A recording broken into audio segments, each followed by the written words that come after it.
సాంకేతిక పరిజ్ఞానం లేనప్పుడు నాగార్జున సాగర్ కట్టిండ్రు. సాంకేతిక పరిజ్ఞానం అభివృద్ధి చెందుతున్న సందర్భంలో శ్రీశైలం ప్రాజెక్టు కట్టిండ్రు, శ్రీరామ్ సాగర్ కట్టిండ్రు.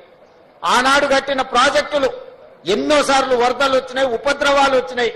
కానీ ఆ ప్రాజెక్టులు ఈ రోజు నిటారుగా నిలబడి మన ప్రాంత ప్రతిష్టకు ప్రతీకలుగా నిలబడ్డాయి. ఉమ్మడి రాష్ట్రంలో 22 లక్షల ఎకరాలకు నీళ్లు ఇచ్చిన నాగార్జున సాగర్ కావచ్చు, ఈ రోజు పవర్ ప్రాజెక్టులు గాని సాగునీటి ప్రాజెక్టులు అందిస్తున్న శ్రీశైలం 2009లో అత్యధికంగా వరదలు వచ్చినప్పుడు కొట్టుకుపోతాయేమని చెప్పి ప్రజలు కృష్ణానది పరివాహక ప్రాంతంలో ప్రజలు ప్రాణాలను గుప్పిట్లో పట్టుకొని ఉన్నా కూడా చెక్కు చెదరకుండా నిలబడ్డ ప్రాజెక్టులు శ్రీరామ్ సాగర్ గాని, లేకపోతే నాగార్జున సాగర్ గాని, లేకపోతే శ్రీశైలం ప్రాజెక్టు. ఏ వరదలు లేవు, ఏ ఉపద్రవం లేదు, ఏ భూకంపాలు లేవు.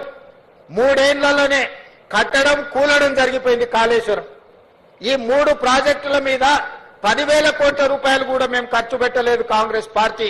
కానీ ఒక్క కాళేశ్వరాన్ని నేను చెప్పడం లేదు, కాగ్ ఇచ్చిన అంచనాలు 1,47,000 కోట్ల రూపాయలు.